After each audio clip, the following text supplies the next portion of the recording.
어, 오늘은 이제 어, 망각?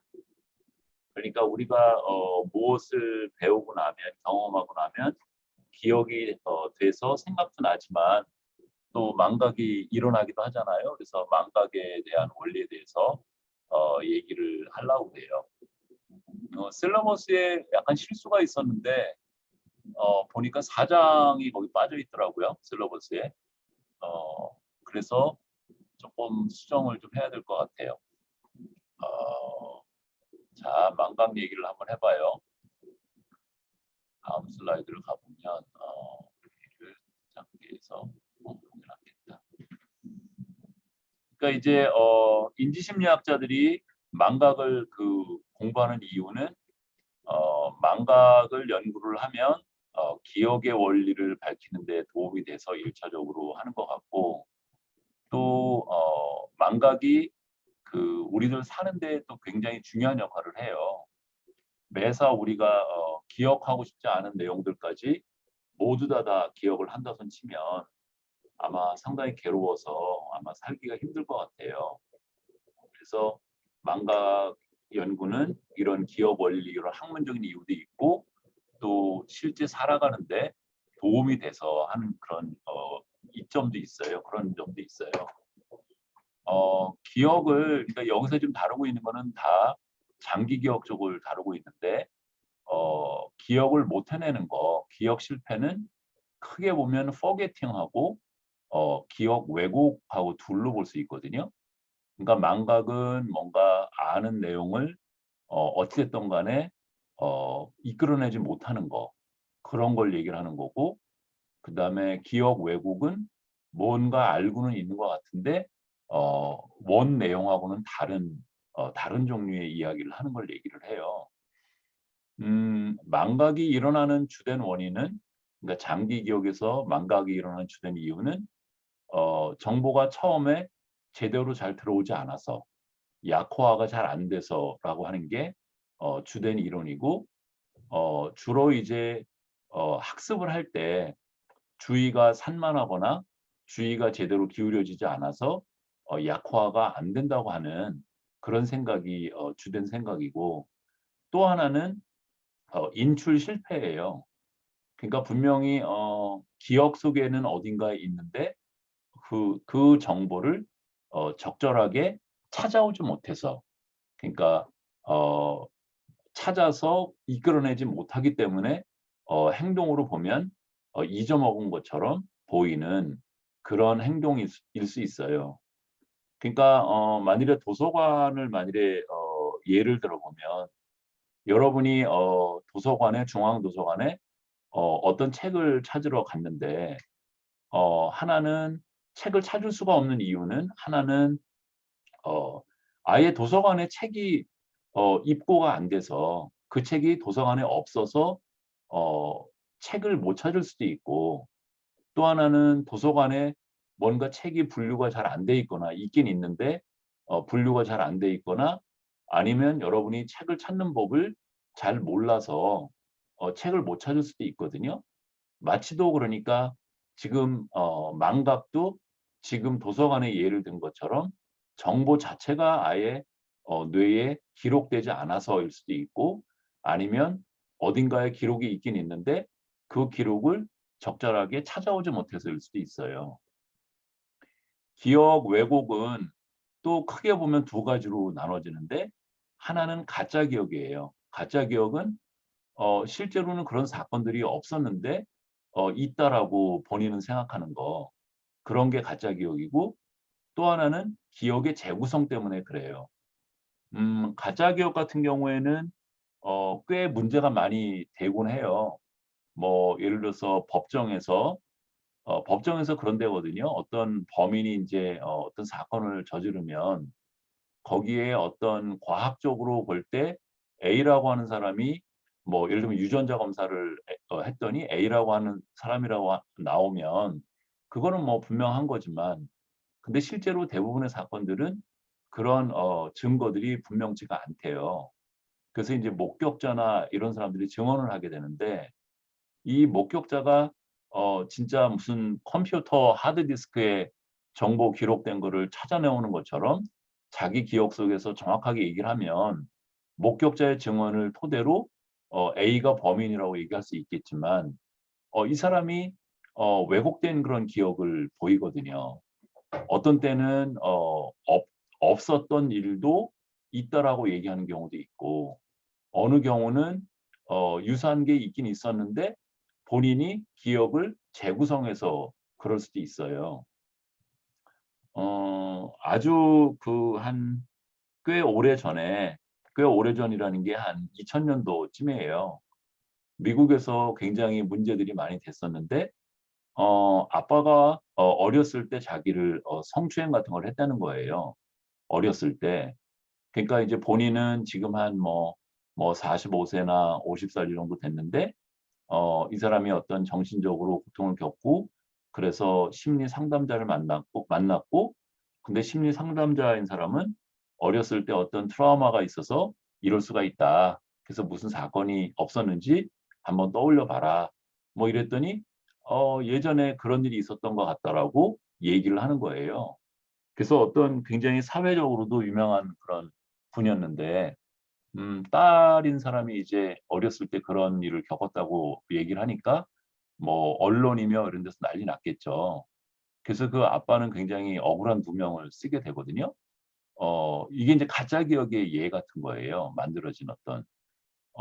그래서 굉장히 힘들어했는데 그러다가 이제 뭐 자기가 그때 그 아빠가 그때 뭐 무슨 일을 했었는지를 다 추적을 해 보니까 그런 일이 있었다라고 했던 그 시기에 본인은 외국에 다른 나라에 출장을 하고 있던 거예요.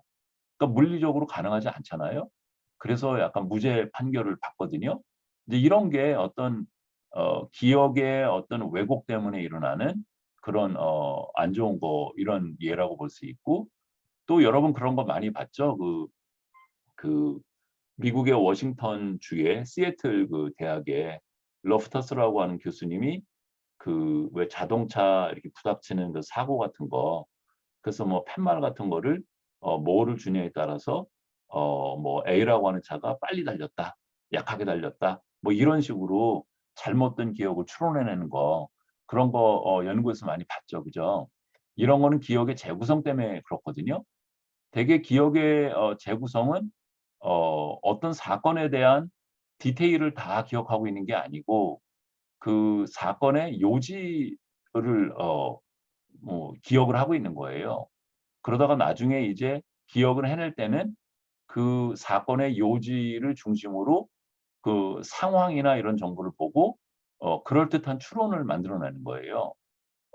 그래서 실제하고는 다른 이야기를 하는 거죠.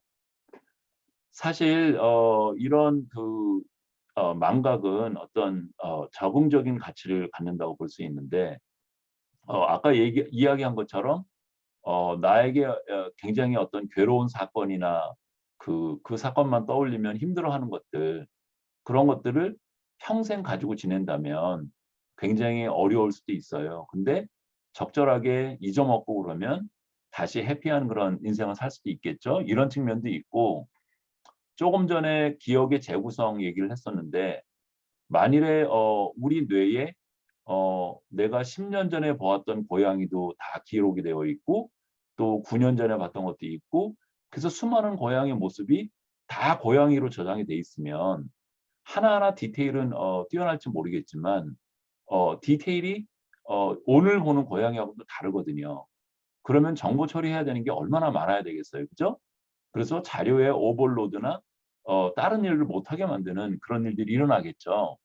사실은 경험했던 내용들을 우리는 그 요지 중심으로 그러니까 중심적인 의미 중심으로 기억을 하고 있거든요. 그리고 떠올려낼 때는 그 요지에 기반해서 어 그 상황 정보 같은 것들을 보고 적절하게 이야기를 만들어내서 기억을 떠올려내거든요.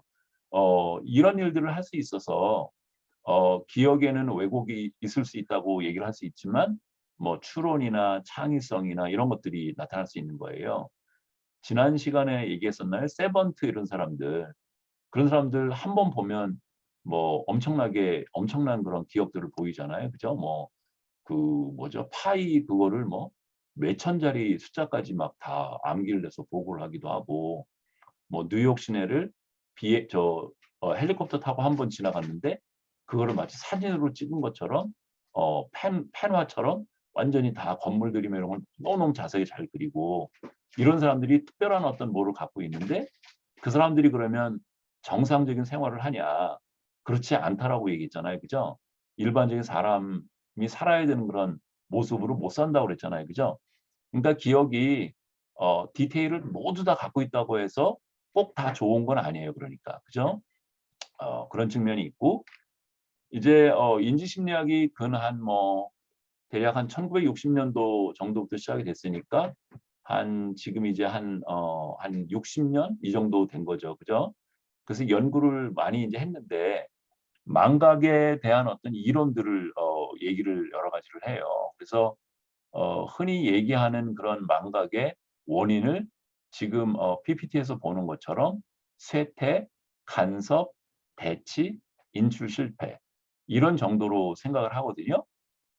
쇠퇴라고 하는 거는 기억된 정보가 뇌에 있는데 시간이 지나고 사용하지를 않아서 그 정보가 흐려지는 거를 얘기를 해요. 뭐 예를 들어서 감각 기억이나 단기 기억 같은 경우 감각 기억 같은 경우 시각은 대략 한 250 밀리세컨드 한 0.3초 정도 지속이 된다고 그랬잖아요. 근데 얘는 주의를 받지 않으면 한 500 밀리세컨드는 얼마 지나면 사라지는 거죠.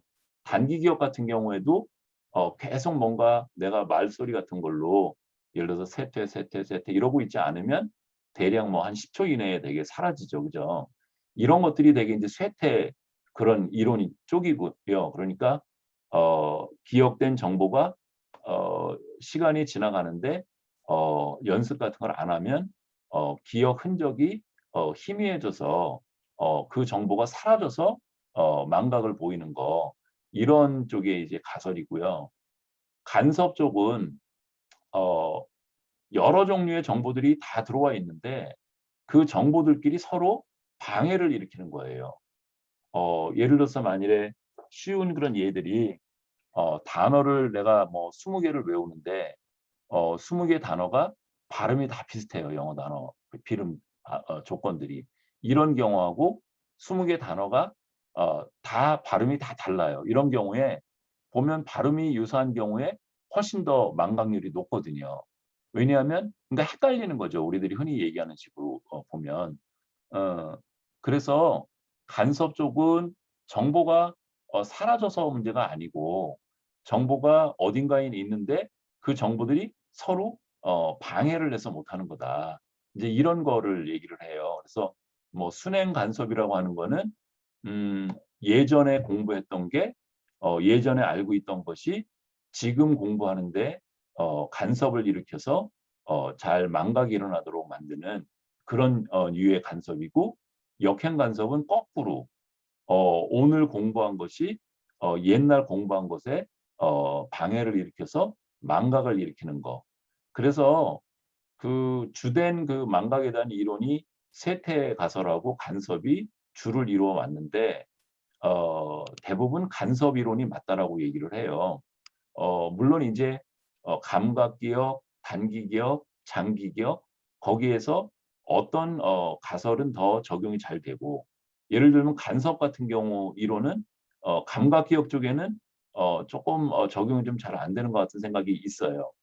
근데 단기 기억이나 장기 기억에서는 간섭이 굉장히 중요한 역할을 하는 것으로 여러 실험들이 얘기를 해요. 그다음에 대치 현상은 어 정보가 있었는데 그 정보에 오버라이드 뭐가 되는 거예요. 오버라이트 되는 거예요. 그러니까 내가 눈을 뜨고 뭐를 쳐다보게 되면 시각, 감각 기억에 지금 어떤 장면이 거기에 기록이 되는데 그다음 정보가 들어오게 되면 다음 정보가 지금 보고 기억돼 있던 감각 정보를 없애는 거죠. 이제 그런 게 대치 현상이고요. 주로 감각 기억이나 이런 데 이제 적용이 많이 되는 것 같고요.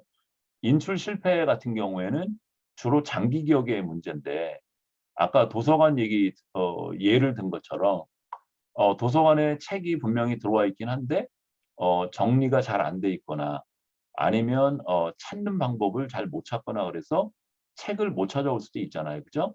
그런 것처럼 우리가 정보를 분명히 어딘가는 기억을 하고 있는데 그 정보를 적절하게 remember를 못 하는 거죠. remember. 그러니까 memorize라고 얘기할 때 영어로 memorize는 약호화 쪽을 얘기를 하는 거고 remember는 기억된 내용을 끄집어내 오는 거를 얘기를 하는데 remember 쪽이 좀 안 되는 거죠. 그래서 그 이 근래에 이제 장기 기억에 관련된 이론들은 인출 실패 쪽에 무게를 많이 두고 있어요. 그래서 어떤 내용에 대해서 오래전에 내가 알았던 건데 모르는 이유가 인출이 안 돼서 그런 거다. 근데 이런 거에 대한 어떤 그런 예 같은 걸 들어볼 수 있어요. 뭐 예를 들어서 내가 어디 전철을 타고 오다가 어느 사람을 만났는데 그 사람이 반갑게 인사를 하는 거예요. 그러면 되게 당혹스럽죠. 나는 그 사람을 어디서 만났는지 이름이 뭔지 이런 걸 잘 모르는데 상대방은 나를 보면서 굉장히 반갑게 인사를 하면 되게 당혹스럽죠, 그런 경우에. 그죠? 여러분도 그런 거 경험하죠. 그죠? 그래서 그래서 뭐 대화를 이어가야 되는데 그래서 저 사람이 어디서 만난 사람인지 추론을 많이 하잖아요. 그죠? 그런 예가 있었다. 얼마 전에 이제 어떤 교수님 집에 누가 돌아가셔서 거기 조문을 갔거든요. 조문을 갔는데 거기 조문객 중에 어떤 사람이 나한테 되게 반갑게 인사를 하는 거예요. 나이는 나랑 비슷한 어떤 여자분이었는데 되게 점잖게 생기시고 뭐 이런 분이었는데 근데 어찌 보면 동료 교수인 것 같기도 하고 어찌 보면 동료 교수일 가능성이 제일 높고 어찌 보면 학교 직원 선생님인 것 같기도 하고 근데 도통 모르겠어요. 또 근데 말하는 내용을 보면 학교하고 관련된 고려대학교하고 관련된 얘기를 주로 하니까 분명히 고려대학교에 소속된 사람인 거는 맞아요. 근데 이분이 진짜 누군지 잘 모르겠고 잘못하면 말 실수하고 그럴 수 있으니까 그래서 이제 조문하고 이제 음식 같은 거 먹는데 거기를 가서 앉았는데 그분이 와서 뭐 이렇게 좀 차려 주고 말을 이렇게 뭐 해 주더라고요. 근데 그래서 나는 한 10분 동안은 그 사람이 어떤 사람인지를 알아내려고 그러니까 직접적인 얘기는 잘 못해요. 뭐 "요새 강의하세요?" 이런 얘기는 못 하잖아요. 그죠? 만일에 그 사람이 교수가 아니면 내가 몰랐다는 게 뽀록이 나는 거잖아요. 그죠? 그러니까 강의 이런 얘기는 안 되고 "어느 부서에서 일하세요?" 이런 것도 안 되고 그거는 직원이라고 하는 거를 내가 상정하고 얘기를 하는 거니까.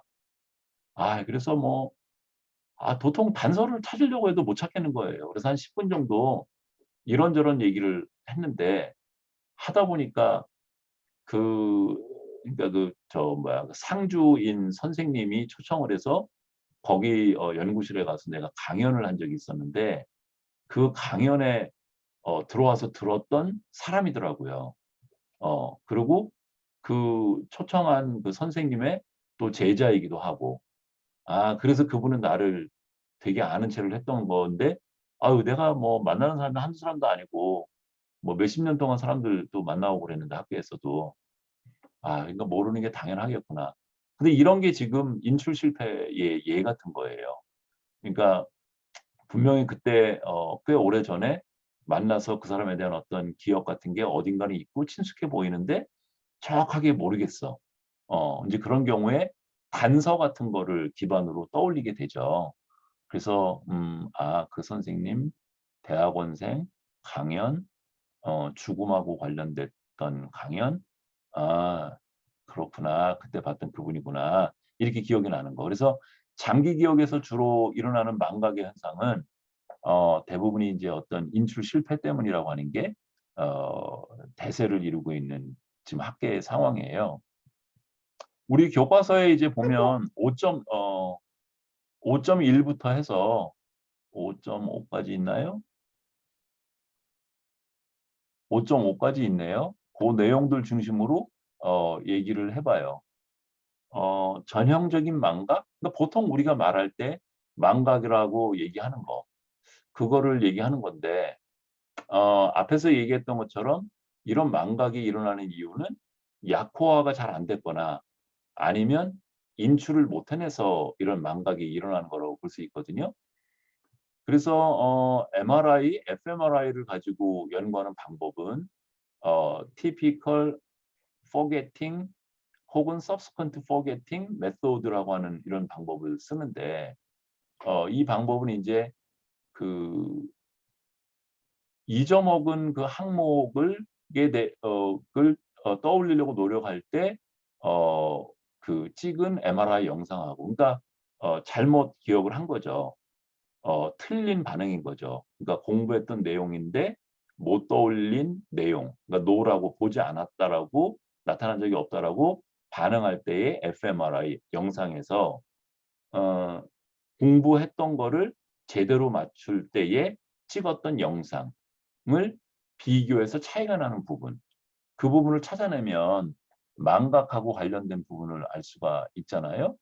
어 그럼 이런 식으로 하게 되면 어 그러니까 공부했던 내용을 틀리게 답을 한 것도 인출은 있었던 거고 떠올리는 과정은 있었던 거고 공부했던 내용을 옳게 맞춘 것도 인출이 있었던 거고. 근데 두 조건을 빼내게 되면 인출 부분은 빠지게 되죠. 그죠? 빠지게 되고 두 조건 간에 남는 차이는 약호화가 됐느냐 안 됐느냐의 차이로만 얘기할 수 있잖아요. 그죠? 그러니까 forgetting이 일어난 이유 중에 인출 실패 쪽은 제거하고 약호화 쪽에 문제 있는 것만 찾아낼 수 있잖아요. 고런 방법을 써서 망각하고 관련된 뇌의 영역을 찾아내는 그런 분석을 하고요.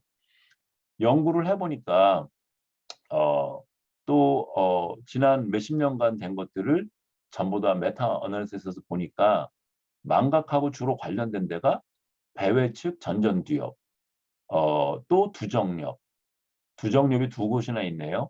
근데 이 배회측 전전두엽이나 두정엽 쪽은 메모리 컨트롤하고 관련이 있죠. 그죠? 메모리 컨트롤이라고 하는 거는 전전두엽 쪽은 주로 내용들을 모니터링하는 거를 하고 그러니까 "이거 봤던 거야? 아닌 거야? 이거 다음에는 뭐가 나왔었지? 어 지금 내가 생각하고 있는 거는 전에 봤던 거하고 다른 거야?" 이런 식의 모니터링하는 작업하고 정보를 셀렉트하는 작업하고를 주로 배회측 전전두엽이 하고 또 때로는 억제하거나 활성화시키는 역할도 담당을 하거든요. 그러니까 모든 정보는 감각기관에 저장이 돼 있거든요. 눈으로 본 거는 후두엽에 되어 있고 귀로 들은 거는 청각 영역에 저장이 돼 있는데 그 영역을 활성화시키거나 아니면 그 영역을 억제하는 역할들을 배회측 전전두엽이 주로 한단 말이죠. 그다음에 부정엽은 크게 보면 두 종류의 역할이라고 볼 수 있는데 하나는 주의를 지속적으로 유지하는 거예요. 그러니까 우리가 어떤 일을 하려고 그러면 주의를 거기에 심혈을 기울여야 되잖아요. 그죠? 그래야지 그 일을 우리가 다 끝낼 수가 있는데 두정엽이 그런 역할을 또 하고 또 하나는 정보를 일시적으로 저장하고 있는 역할도 해요. 어 그래서 두정엽이 그런 역할을 하고 내측 측두엽 아니 그런 얘기는 없네요. 그래서 전전두엽 영역하고 두정엽 쪽이 주로 망각하고 이제 관련이 있는 것으로 알려져 있고 그다음에 또 연구를 해 보니까 이 망각하고 관련된 영역들이 디폴트 모드 네트워크라고 하는 한 영역이 아니고 여러 영역들이 연결돼 있는 거예요. 이 영역들하고 거의 유사하다는 거예요. 그래서 그다음 슬라이드에 보면 여기 지금 보는 것처럼 A번 그림은 망각할 때 보이는 뇌 활성화된 영역들을 보이고 B 영역은 디폴트 네트워크라고 하는 그런 영역들의 모양을 보이고 있는데 A번 그림에 지금 마우스가 가리고 있는 요 부분이 왼쪽 뇌 측면이거든요. 그거하고 직접 비교하려면 요게 오른쪽에 밑에 있는 거겠죠. 둘을 비교를 해 보면 물론 디폴트 네트워크가 파란색으로 표시된 이런 영역들이 여기 망각 쪽보다는 영역이 월등히 넓지만 유사한 영역들이 활성화되고 있는 게 보여요. 그죠? 여기 전전두엽, 또 여기도 전전두엽, 이쪽은 내측, 배외측, 여기도 지금 그런 게 보이고 있고 두정엽 쪽에 또 여기 보이고 있고 그죠? 그다음에 이거는 우측내 부분이거든요. 그리고 이거는 우측 뇌의 안쪽 부분인데 여기도 보면 여기 두정엽 영역 쪽에 여기가 아까 주의하고 관련된 거거든요. 여기하고 관련이 있고 또 이쪽에 전두엽 쪽에 관련이 있는 게 보여요.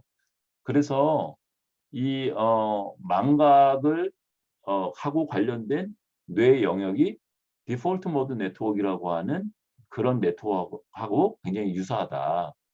디폴트 모드 네트워크는 앞에 그 써 있는 것처럼 넋 놓고 있을 때 작동하는 뇌예요.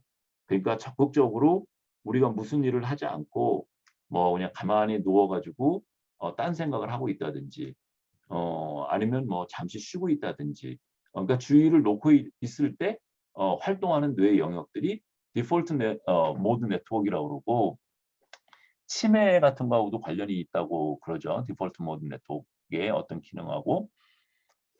그래서 그러면 디폴트 모드 네트워크하고 지금 망각을 일으키는 그런 망각하고 관련된 뇌 영역하고 상당히 유사한데 둘 간의 어떤 공통점을 찾아보면 이들 두 개의 영역 네트워크들은 모두 다 주의를 기울이고 있지 않을 때 활동하는 영역들이라고 하는 특성이 있고요. 두 번째는 어쩌면 약화 안 된 게 주의를 잘 안 줘서인데 그때 디폴트 모드 네트워크가 작동을 해서 그러니까 디폴트 모드 네트워크의 활동 때문에 망각이 일어났다고 볼 수도 있다는 거예요. 그죠? 이런 측면도 있다는 거죠. 그래서 그러고 그다음에 망각하고 관련된 뇌의 영역들이 기억하고 관련된 영역들하고도 유사해요. 그런데 활동하는 방법이 다른 거예요. 그러니까 예를 들면 배회측 전전두엽을 만일에 예로 들어보면 우리가 어떤 내용 학습한 내용을 정확하게 떠올릴 때는 주로 감각 영역을 활성화시키는 역할들을 주로 하고 있어요. 근데 망각 때는 얘가 억제 기능을 주로 담당을 한다든지 셀렉션하는 거를 잘못한다든지 이런 식으로 되는 거예요. 그러니까 유사한 영역이 활동을 하는데 활동하는 방법이 달라서 기억할 때 하고 망각할 때 하고 그런 어떤 현상이 보이는 것처럼 생각이 들고요. 음 그래서 뇌 영역은 조금 전에 얘기했던 그런 영역들이 그 망각하고 관련된 뇌의 영역들이고 그리고 그 영역들은 참 재미있게도 디폴트 모드 네트워크라고 하는 데하고 상당히 중첩이 되더라. 이제 이런 얘기고요. 전에 했던 것처럼 여러분 강의를 들으면서 질문이 있거나 또 그러면 마이크 켜고 얘기해도 되고 아니면 문자로 채팅으로 물어봐도 돼요. 그래서 망각이 일어나는 이유는 기억을 담당하고 있는 뇌 영역들이 활동을 하고 있는 거고 디폴트 모드 네트워크의 뇌 영역들하고 유사하고 그런데 그 영역들이 활동하는 방법이 달라서 어떤 경우는 기억하고 관련이 있고 어떤 경우는 망각하고 관련이 있고 이렇게 볼 수 있는 거예요. 인출 유도 망각은 적극적으로 어떤 내용을 떠올리지 못하도록 그렇게 하는 거예요. 그래서 여기 이제 그 오른쪽 그림을 가지고 설명을 해 보면 A번 여기 그림이 이제 실험 절차거든요. 음 그러니까 학습식이죠. 그러니까 암기하는 식인 거죠. 이때 단어 두 개가 함께 제시가 돼요. 근데 1번 단어는 범주를 나타내는 단어고 2번 단어는 그 범주에 속하는 멤버에 해당되는 단어예요. 그래서 fruit은 과일이잖아요. 그러니까 과일이라고 하는 범주 단어고 그거의 예로 애플이라고 하는 단어하고 짝이 져서 나왔어요. 그래서 fruit, 애플, sport, tennis, fruit, 키위 이런 식으로 한 카드에 두 단어가 적힌 거를 1 초에 한 장씩 쭉 보여주는 거죠. 이런 거를 20 쌍, 30쌍 이렇게 보여주는 거죠. 그리고 학습이 끝나고 나면 retrieval practice를 하는데 모두 다를 하지 않고 일부만 해요. 그래서 여기 보면 fruit에 속하는데 MA로 시작하는 단어가 뭐가 있어요? 라고 얘기를 하는 거예요. 묻는 거예요. 그러면 피험자는 망고 이렇게 얘기를 하는 거죠. 근데 여기 보면 프루트 망고 쌍이 여기 있었어요. 그죠? 그래서 얘를 한 번 더 떠올리는 훈련을 여기서 좀 한 거죠, 망고를. 그죠? 그다음에 프루트인데 KI로 시작하는 과일이 뭐예요? 물으면 김대현 학생 뭐예요? 네, 교수님, 키위입니다. 잘 맞췄어. 키위 맞아. 근데 여기 보면 키위가 여기 학습할 때 있었어. 그지? 네네. 디폴트 모드 네트워크하고 치매하고 어떤 관련이 있냐고 나한테 물었는데 어 하나 둘 먼저 얘기를 먼저 하면 그 여기 있다는 거죠. 자, 선생님의 독수리 타법을 보고 있습니다. 어, 아미노이드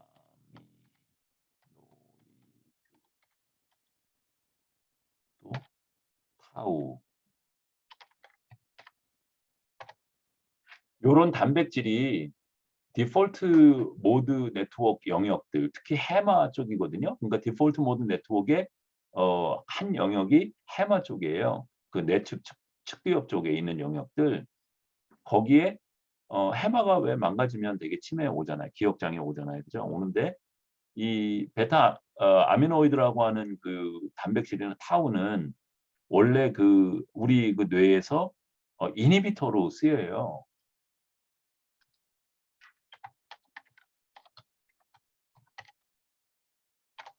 그러니까 다른 신경 활동을 억제하는 기능을 하는 어떤 약물 같은 거죠. 근데 그래서 누구나 다 베타 아미노이드가 나와요. 누구나 다 뇌에서 분비가 돼요. 그게 정상이에요. 근데 이 치매 쪽으로 오는 사람들은 그날 인제 그 베타 아미노이드가 분비가 되고 얘가 쓰이고 되게 잠자는 동안 베타 아미노이드가 모두 다 소진된다고 그러거든요. 그런데 치매가 오는 사람들은 모두 다 소진이 되지가 않는 거예요. 어. 그래서 얘가 축적이 되는 거예요. 전날 나왔던 베타 아미노이드가 뭐 10 만큼이었으면 8 밖에 소진이 다 안 되고 2가 남아 있고 그럼 또 다음날 10이 나오면 또 2가 남아서 4가 쌓이고 이런 식으로 쌓여서 근데 얘가 이니비터로 원래 쓰이는 놈인데 세포를 죽여요. 그러니까 해마 조직을 죽이는 거죠. 그래서 치매 쪽하고 이게 관련이 있거든요. 어.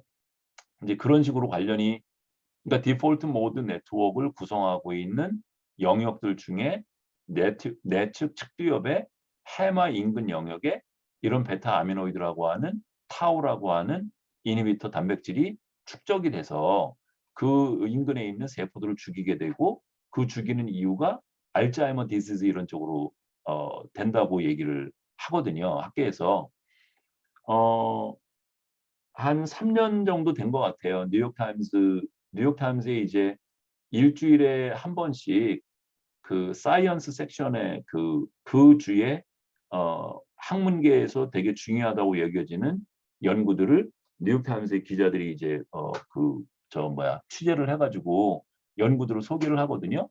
근데 거기에 하버드 그룹인가 어디 그룹이었었는데 이 베타 아미노이드에 대해서 이제 설들이 여러 가지가 있었어요. 그러니까 베타 아미노이드가 축적이 되면 내측 측두엽의 그 해마를 비롯한 영역들이 손상을 입는 거는 알아요. 아는데 이게 왜 그러면 베타 아미노이드가 거기 축적이 왜 되는 거냐.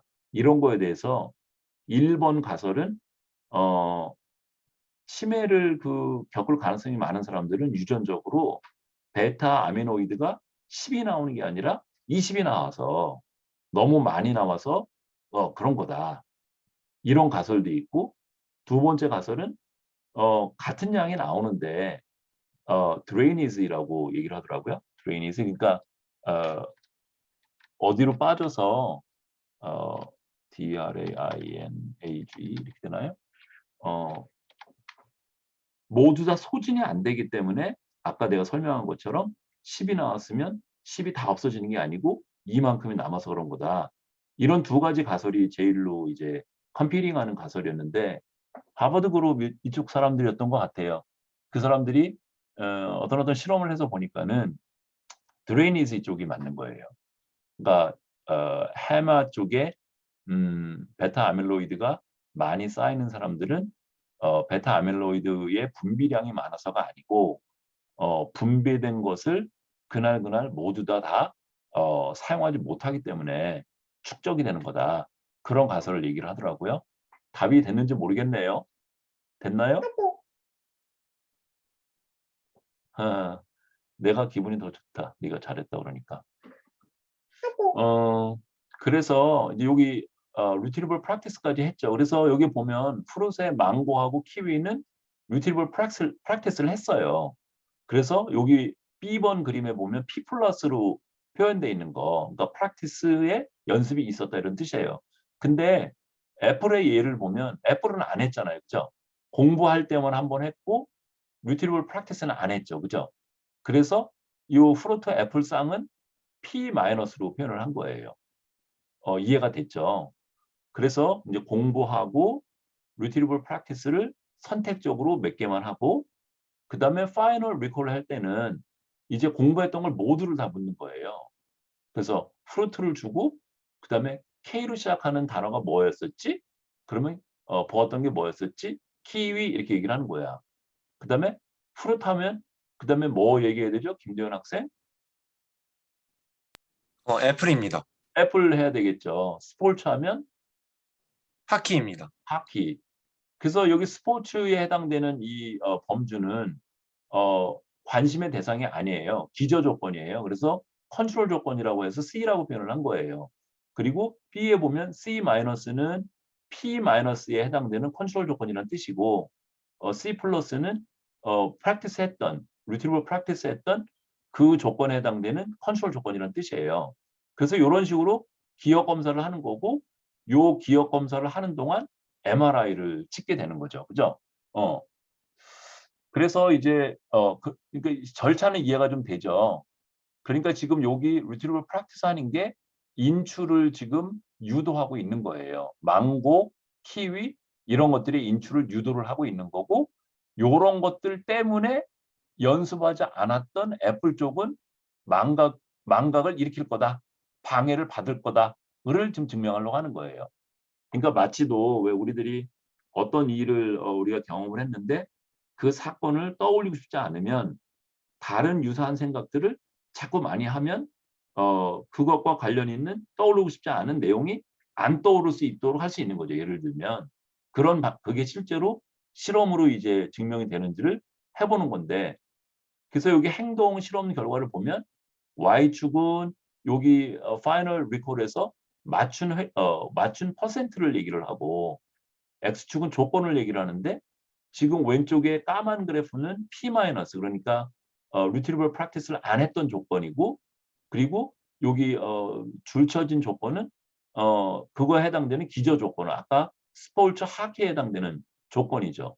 보면 연습을 했던 조건이 어, 연습을 안 했던 조건이 컨트롤 조건보다 오히려 못하죠. 그죠? 그러니까 뭔가 망각이 일어났다는 거죠. 요만큼의 차이가 뭔가 컨트롤에 의해서 못하니까 인터피어런스라는 걸 받았고 그래서 망각이 일어났다는 거고 반면에 오른쪽을 보게 되면 지금 이렇게 회색으로 보이는 이 조건은 P 플러스 그러니까 retrieval practice를 했던 조건이죠. 망고나 키위죠. 얘고 그다음에 하얗게 보이는 얘는 컨트롤 기저 조건인데 둘 간에 이렇게 차이가 나잖아요. 그러니까 이 차이는 기억이 더 항진된 거죠. 더 좋아진 거죠. 그러니까 리트리버를 한 번 더 훈련을 했기 때문에 기억이 좋아진 거를 보여주고 있는 거고 여기는 리트리버 훈련을 다른 것들을 했기 때문에 그것들 때문에 방해를 받아서 더 못하는 걸 보여주고 있는 거죠. 그죠? 그리고 이 연구에 이제 관심이 있는 거는 요 왼쪽 현상에 대해서 관심이 있는 거죠. 요 현상을 반영하는 뇌 영역을 찾아봤더니 다 전두엽 영역이에요. 배외측 전전두엽하고 브로드만 에어리어 47번이라고 하는데 여기 하얗게 보이는 요 영역, 요 영역들하고 요 유도된 망각하고 관련이 있다는 거죠. 오른쪽에 보이는 요 C번의 요 그래프는 여기는 그 망각률을 얘기를 하는 거고 그다음에 Y축은 요 두 영역에 활동하는 정도를 본 건데 보면 거의 직선적인 관계가 있다는 거죠. 그러니까 이쪽 기능이 뭔가 억제 기능을 아주 적극적으로 하고 있고 그 기능 때문에 지금 B에 보이는 왼쪽에 보이는 요 차이가 나타났다는 거죠.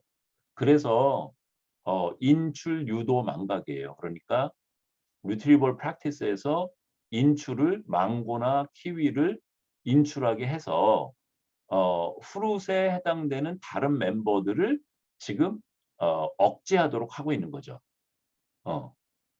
그래서 오히려 인출 같은 카테고리에 속하지 않았던 그런 멤버들은 노 프로블럼인데 동일한 과일 범주에 속하면서 인출 훈련을 받았지 않았던 애플은 오히려 방해를 받는다는 거죠. 그래서 망각이 일어난다는 거죠. 그래서 뭐 실험 설계 이런 거를 보면 인출 연습을 했냐 안 했냐. 그러니까 망고는 인출 연습을 했던 조건에 해당되는 거고 애플은 안 한 조건에 해당이 되는 거고 그다음에 의미 관련 프루트하고 망고하고 애플은 같은 범주고 반면에 스포츠는 다른 의미 범주죠. 그죠? 그래서 의미 범주가 같냐 다르냐 이렇게 봤더니 지금 이런 결과가 이제 나온 거예요.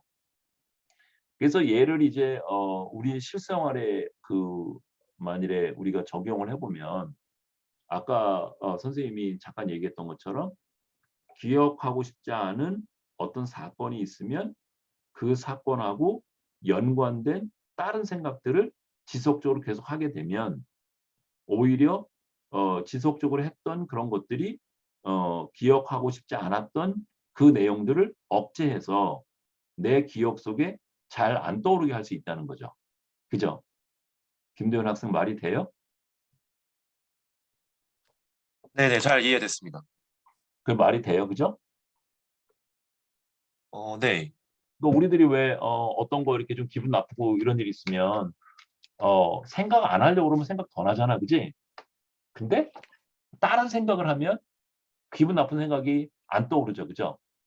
그게 지금 네, 맞아. 얘기한 그런 경험이 있어요? 김대현 학생? 그 교수님이 말씀하신 대로 그 안 좋은 생각을 자꾸 하게 되면 오히려 더 생각이 나서 오히려 거기 그 범주랑 비슷한 다른 생각을 하게 되면 그 안 좋은 생각은 이제 더 이상 안 하는 것 같습니다. 한번 예를 들어보세요. 뭐 경험이 자기 관계에 있나? 아, 경험이요? 으흠. 어, 그냥 구체적인 기억, 예를 들어 걱정하는 거가 있었는데 응. 계속 그 걱정만 하다가 이제 갑자기 다른 걱정이 생겨버리면 어, 전에 하던 걱정을 안 하게 되는 그런 거랑 범주는 잘 모르겠는데 비슷한 것 같습니다. 맞아요. 그런 것들이 있죠. 그죠? 그러니까 인출요도 망각 이런 현상을 우리 실생활에 이렇게 응용을 해볼 수도 있어요. 그죠? 그런 식으로. 그죠? 어. 인출 네네. 그래. 고마워요. 얘기해줘서. 며칠 전에 그 이번 주였나 지난주에는 요새 되게 많이 바쁘거든요. 코로나가 와서 뭐 많이들 안 다니지만 우리들은 맨날 학교 나와서 일을 하는데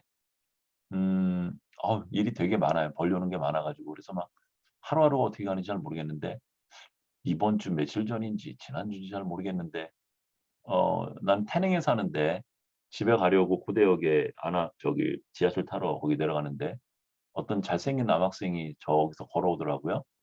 그래서 인사를 꾸벅 해요. 근데 얼굴을 잘 모르겠어요. 우리 학생 같은데. 그래서 내가 머뭇머뭇하니까 그 학생이 다시 와 가지고 "선생님 저 아무개고요.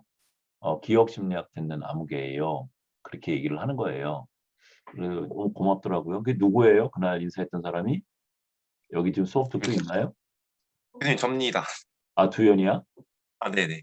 아 김두현이 했던 거야? 아, 네. 제가 고려대역 근처에서 살아서 어. 네. 그때 저녁에 맞아 네. 저녁에. 그게 이번 잠깐 주였어? 내려가 아니면 지난주였어? 지난주였습니다. 지금 나는 이번 주하고 지난주 헷갈리고 있는 게 아이템 메모리에 문제가 있는 거야? 아니면 소스 메모리에 문제가 있는 거야? 소스 메모리에 문제가 있는 것 같습니다. 그죠? 그러면 내측 측대업 쪽에 주변의 표질 쪽에 문제야? 아니면 해마 쪽에 문제야? 지금은 해마 쪽에 이제 주변으로 피질 쪽의 문제지. 그런가? 자, 내측 측대협에 아이템 메모리 쪽을 담당하는 데가 있고 컨텍스트를 담당하는 아, 데가 있는데 지금 네네. 선생님이 헷갈리는 컨텍스트가 좀 문제가 있던 거지, 그지? 네네네. 어. 그래서 네네. 주변 비주얼 맞는 것 같습니다. 재밌네. 우연인가 보다. 나도 하여튼 약간 좀 그래도 좋았어. 기분이 너무 좋았어. 네. 저도 교수님 뵙게 돼서 정말 어. 정말 깜짝 이게 만날 줄 몰랐는데 뵙게 될 줄 몰랐는데. 어. 기분이 좋더라고. 음.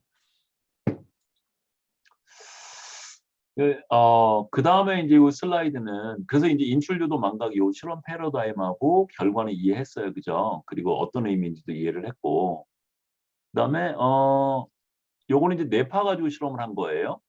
여기에 보면 5에서 9헤르츠라고 이렇게 표현이 돼 있는데 이거는 그러니까 하나의 주파수가 아니라 그 레인지를 얘기를 하고 있죠. 그죠? 5에서부터 9 정도 사이에 속하는 그런 파형들로 이루어진 밴드라고 그래요.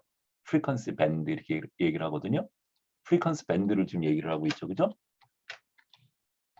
우리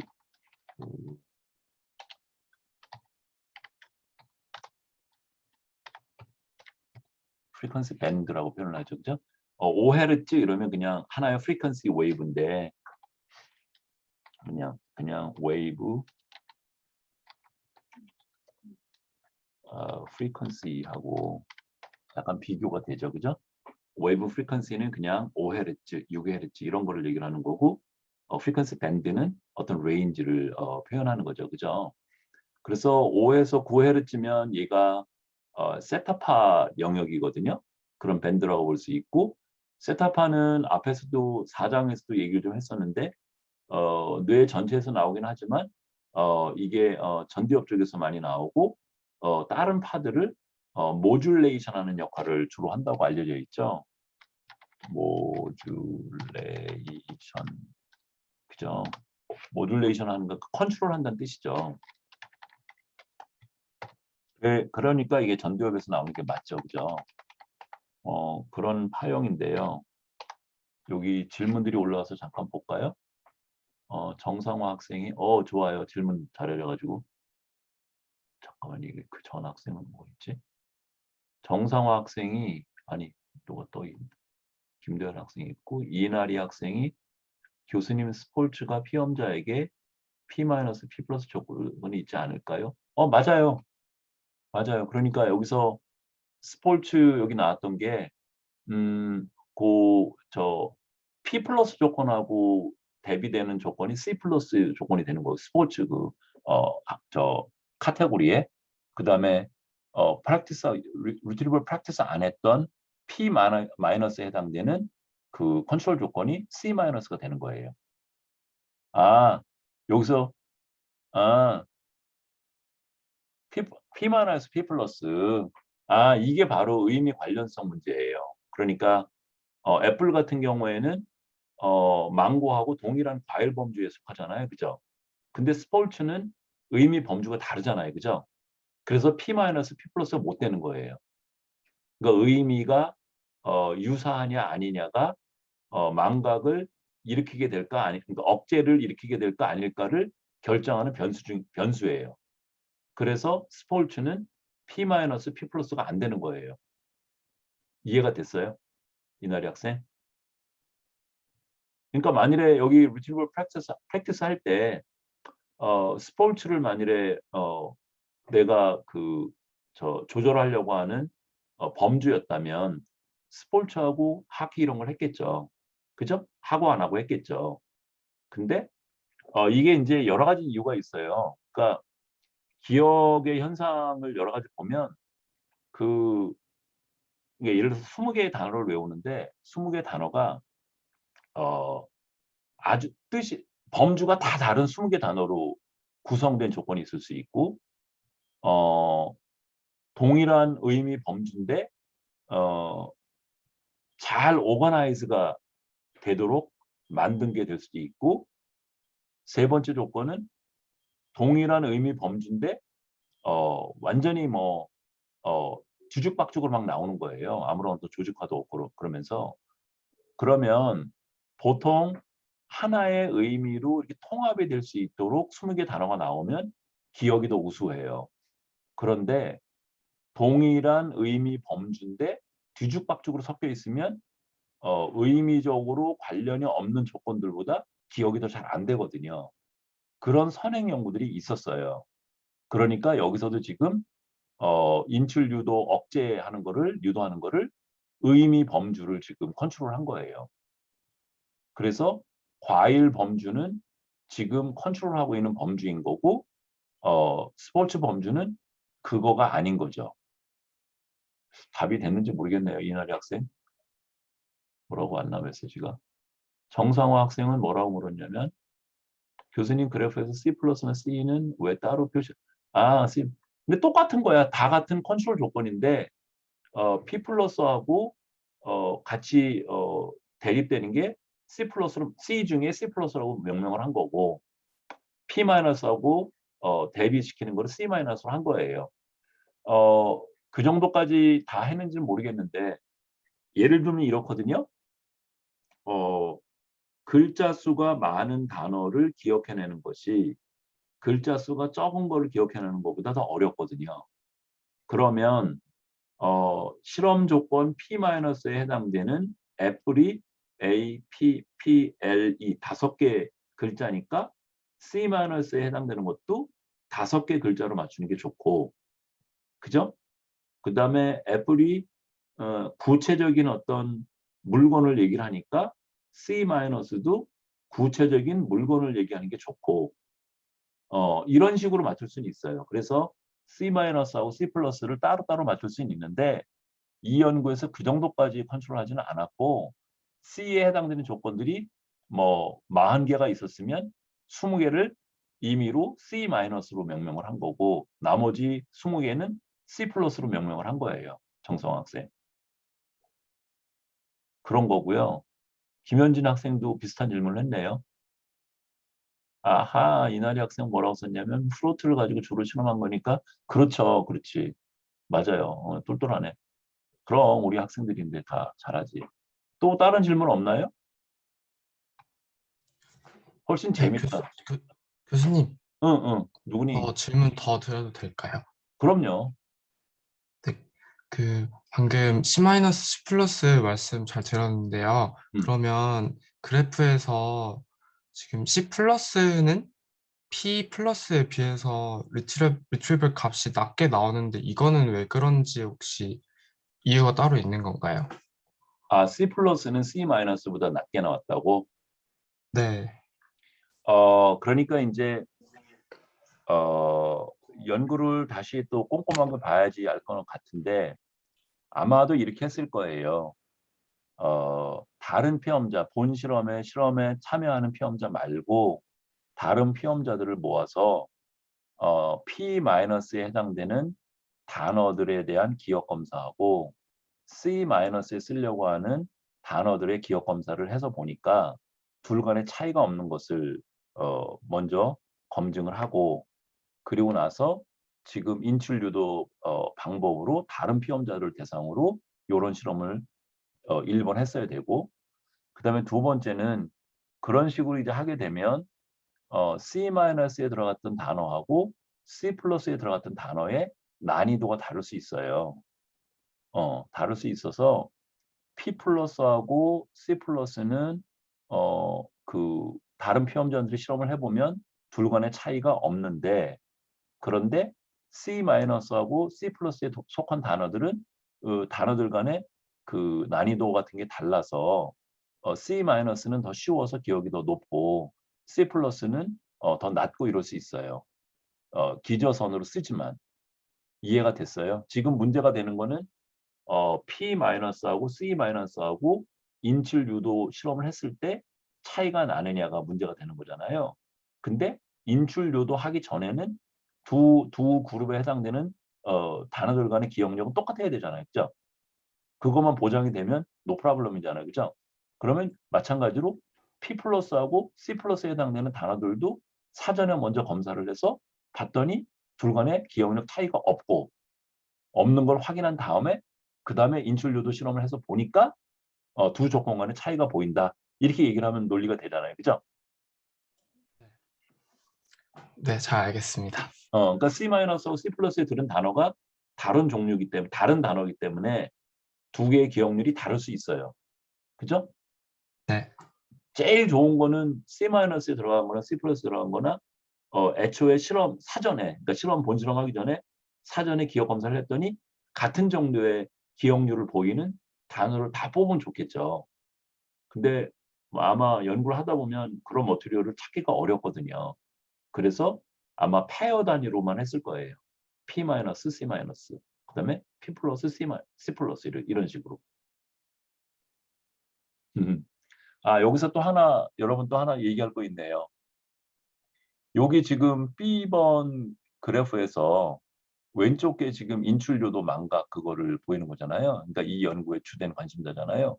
근데 세컨더리도 있는데 요 조건, 오른쪽 조건 보면 retrieval practice 한 경우에 월등히 기억이 좋아지잖아요. 이게 인출 유도 학습이라고 해야 되나요? 인출 유도 학습? 여러분들 이렇게 공부를 해보세요.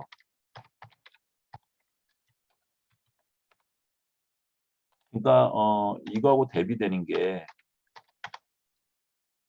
야코와 우이주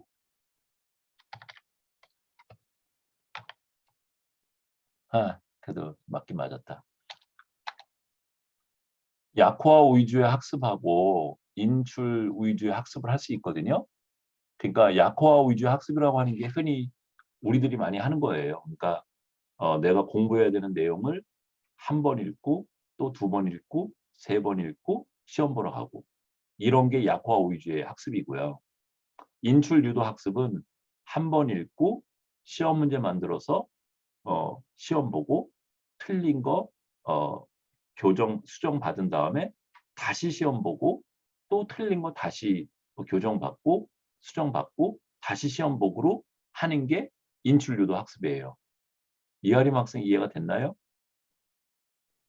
네. 그런데 실제로 기억 실험을 해보면 야코와 위주 학습보다 인출 유도 학습이 월등히 뛰어나다는 거예요. 그러니까 야코와 위주 같은 경우에는 이렇게 다 자세하게 몰라도 그 내용을 보면 마치 다 하는 것처럼 생각이 들어요. 마치 왜 여러분 EBS에서 수능 강사 선생님이 강의하시는 거를 한 번 듣고 두 번 듣고 세 번 듣고 그렇게 하면 처음에는 되게 주의를 기울여서 많이 듣지만 두 번째, 세 번째 들으면 마치 다 아는 것처럼 생각이 들어요. 근데 막상 내 손으로 써보려고 하면 안 써지죠. 제일 그런 예가 왜 수학 시험 같은 거 그렇잖아요. 수학 같은 거 왜 선생님이 막 설명해 주면 미분 다 아는 것 같은데 막상 내 손으로 문제를 풀려고 그러면 왜 안 풀리잖아요. 그죠? 그런 게 지금 야코와 위주 학습의 약점인 거예요. 근데 그러지 말고 한 번 배우고 처음엔 배워야 되니까 처음엔 약화를 하고 두 번째, 세 번째, 네 번째는 문제를 풀고 시험을 보고 모르는 것만 수정받고 다시 문제를 풀고 모르는 것만 다시 수정받고 이렇게 공부하는 게 훨씬 더 뛰어나다는 거예요. 지금 여기에 리트리벌 프랙티스 하는 게 그런 식인 거거든요. 일반적으로 리트리벌 프랙티스를 많이 하는 게 귀찮죠. 신경을 더 많이 써야 되고 또 어떤 때는 약간 좀 다른 사람들이 있고 그러면 좀 부끄럽기도 하고 쟤는 100점 맞는 것 같은데 나는 자신이 없고 한 60밖에 안 나올 것 같고 그래서 안 풀고 그냥 읽기만 하고 이런 식의 공부를 많이 하죠. 이하림 학생은 그렇게 안 하죠. 그죠? 나는 그렇게 했는데. 그죠? 그래서 그런 팁이 있어요. 그러니까 공부할 때 리트리벌 위주의 공부를 해라. 인코딩 위주의 공부를 하지 말고 두현아. 그지? 음. 네네, 맞습니다. 그러니까 이게 강의를 너희들 얼굴 보고 하면 얼마나 좋겠어. 텔레비전 이거 그냥 화면 하나 보고 하려니까 꼭 무슨 벽에다 대고 그냥 막 헛소리 하는 것 같아 막. 근데 이렇게 채팅도 하고 그러니까 훨씬 좋으네. 뭔가 수업을 하는 것 같네. 그죠? 그래서 아, 여러분 이것도 한번 사서 볼래요? 이 책 보이나요? 이두현 학생 읽어보세요. 책 제목.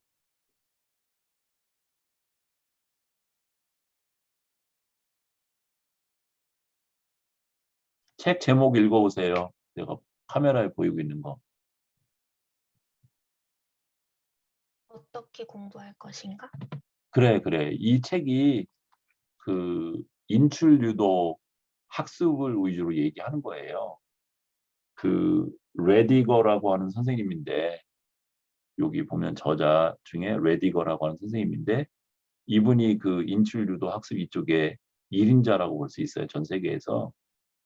조양석 교수님 공부하시던 퍼듀 대학에 오래 계시다가 몇 년 전에 다른 대학으로 옮기셨다고 그래요. 근데 아무튼 이 책의 요점이 인출 유도 학습 쪽을 얘기하는 책이고 또 공부를 쉽게 하면 안 된다고 얘기를 하세요. 이분은. 그러니까 선생님이 자료 같은 것들을 다 잘 만들어 가지고 학생들한테 주는 게 학생들한테 꼭 이롭지가 않다는 거예요. 오히려 약간 조금 부족하고 그런 것들이 학생들이 더 잘한다는 거예요. 그런 것도 특이하죠, 그죠? 그래서 한번 읽어보면 좋을 것 같아요. 도움이 많이 될 것 같아요, 여러 사람한테. 한 5년 전쯤에 그 외국어 그 연구를 했거든요. 외국어 학습 연구를 했거든요. 매일 2시간씩 일주일에 5일에서 6주간 했어요. 6주간. 그래서 일정한 그 1시간에 10,000원씩 줬나? 학생들 그 피험자비를 돈 많이 들었겠죠. 한 30명, 한 35명 했는데 하루만 해도 2시간씩 한 사람이 2만 원이고 35명이면 하루만 해도 70만 원이잖아요. 그죠? 그리고 5일이니까 일주일이면 350만 원이 되고 350만 원이 6주니까 700만 원하고 얼마예요?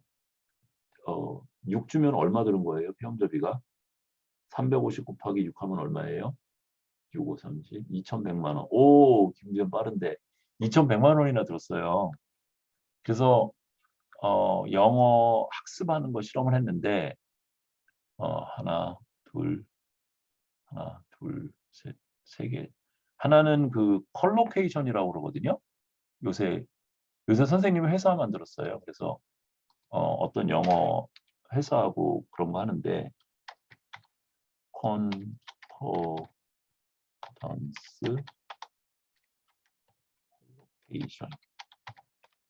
그러니까 이거는 뭐냐면 예를 들어서 만일에 make라고 하는 동사가 있으면 이 make하고 자주 나타나는 그런 단어들의 패턴이 있어요. 그죠? 또 영어 단어에 with라고 하는 전치사가 있으면 얘가 주로 나타나는 또 환경이 있어요. 더 얘를 더 구체화시키면 예를 들어서 make with 뭐 이런 식으로 되면 여기에 오는 단어들이 제한적이지는 않지만 자주 오는 놈들이 있어요. 그래서 이런 거를 concordance collocation 정보라고 해요. concordance collocation statistics 이렇게 얘기를 하는데 이런 게 되게 이제 구 이런 걸 이루거든요. phrase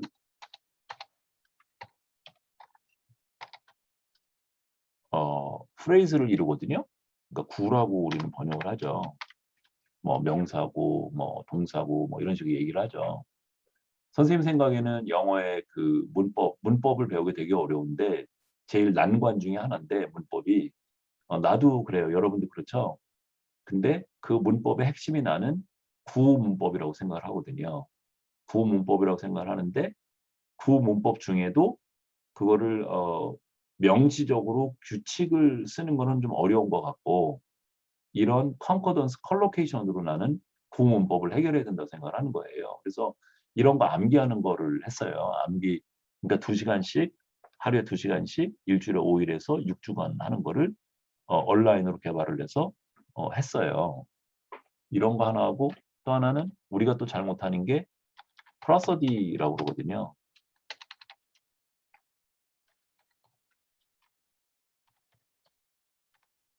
그러니까 흔히 뭐 인토네이션 이런 거죠. 뭐 스트레스 하고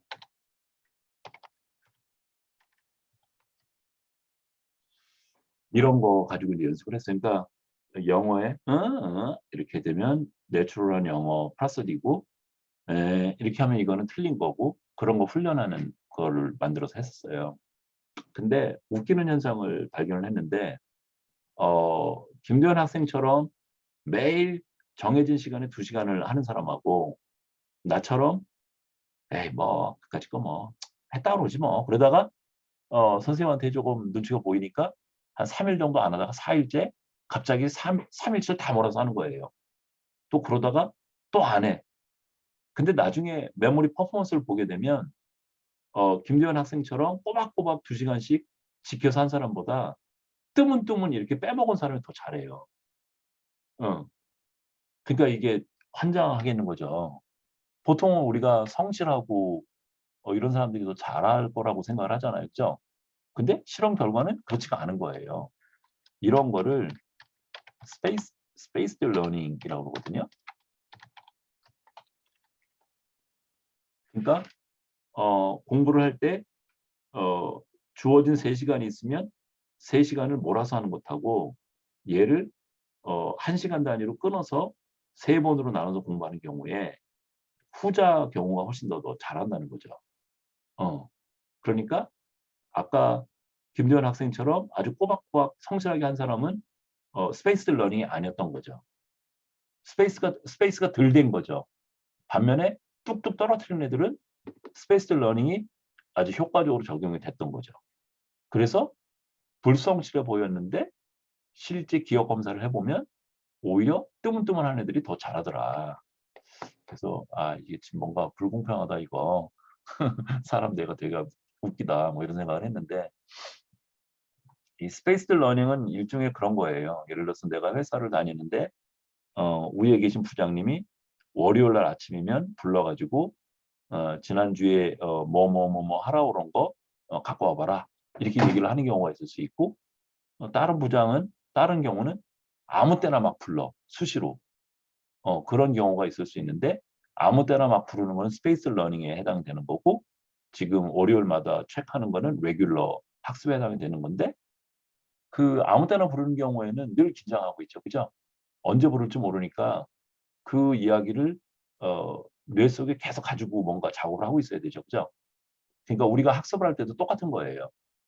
그러니까 자극이 늘 들어오는 거면 얘가 처음에는 긴장을 하다가 이제 긴장을 안 해. 그러다가 그 시기가 다가오면 다시 또 긴장을 좀 하게 되죠.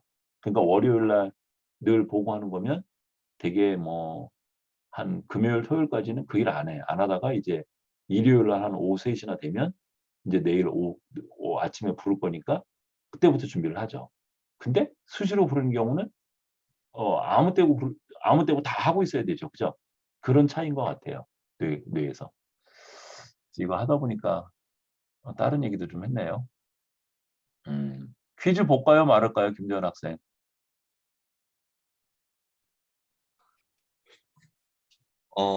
시간이 5분밖에 안 남았는데. 그러면 3분 만에 쓸 수 있는 거 낼 수도 있지. 네. 짧은 거라면 괜찮을 것 같습니다. 그래. 너무 착하다. 네, 교수님의 선택을 오늘은 따르겠습니다. 보지 말자. 지금 벌써 너무 많이 들어가는데 오늘은 하지 말자. 그래도 네. 뭐 공부하다 보니까 이런 얘기를 했어요. 그죠? 여러분 공부하는데 도움이 좀 될까 싶어서. 음. 네, 교수님, 근데 저 마지막으로 질문. 네, 다른 학우분들께서도 여쭤봤던 건데, 인툴 유도 망각 B번 그래프에서 그럼 통제 조건 C에서 마이너스랑 플러스랑 의미하는 게 차이가 무엇인가요? 아무런 차이는 없고 그냥 노테이션 차이고 P 플러스에 상대되는 조건이 C 플러스라고 하는 것밖에 의미가 밖에 없어. 다른 건 없어. 그러면 C에서는 마이너스랑 플러스가 retrieval practice 한 게 뭐 했다 아니다 의미하는 게 아니죠. 아니지. 네. 얘네는 그냥 한 번 공부한 것밖에 없는 거지. 여기에는 하나도 안 들어갔던 거지. 여기에는 그럼 관계 안 하는 거지. P에서는 마이너스랑 플러스는 이제 프랙티스를 했다 안 했다인데. 그렇지. 네, 된 것 P 같습니다. 플러스는 한 거고 P 마이너스는 안 한 거고. 네, 감사합니다. 그러니까 P 플러스 때문에 P 마이너스가 지금 방해를 받을 거라는 거죠. 억제를 받을 거라는 거지. 네. 응. 그런 거죠. 감사합니다. 네. 그 인출요도 망각 여기까지만 해요. 그러면 TDCS라고 하는 이건 약한 전류로 뇌의 어느 부분을 교란시키는 거거든요. 그래서 그쪽의 기능을 일시적으로 뭐 마비를 시키거나 아니면 잘 못하게 만드는 건데 약한 전류로. 우리도 근래 이 기계를 구했어요. 그래서 어떤 학생이 자꾸만 뭐 눈이 안 보인다 그래서 한번 쐈죠. 근데 아직 효과가 없는 것 같은데. 근데 그럼 만일에 그 배회측 전전두엽이 그 억제 기능을 하고 있는 거고 그 억제 때문에 인출류도 망각이 만일에 발생이 된다면 TDCS로 전전두엽을 활동을 잘 못하게 만들면 그러면 인출류도 망각이 안 나타나겠냐? 해 보니까 안 나타난다는 거죠. 그죠? 이것도 재밌죠. 그죠? 그러니까 이 영역이 지금 인출류도 망각을 일으키는 중심 영역이라고 하는 거를 TDCS로 자극해서 증명한 연구죠. 요 연구가 14년도에. 재밌죠. 그러면 오늘 강의는 여기까지 하고 이제 다음 주 수요일 날 이어서 의도적 망각 이제 기억하고 싶지 않은 내용을 내가 노력을 해서 없앨 수가 있는 건지 이제 그런 얘기를 하려고 그래. 아, 정성 학생이 그 퀴즈 보지 말라고 오늘 모두 다 열심히 들은 것 같아서 안 봐도 다 되지 않겠냐. 나도 믿어. 그래. 그래. 그러면 오늘은 퀴즈 보지 말고 그래서 다음 주 수요일 날 의도적 망각부터 또 얘기를 해요. 여러분 다 수고했어요. 좋은 주말.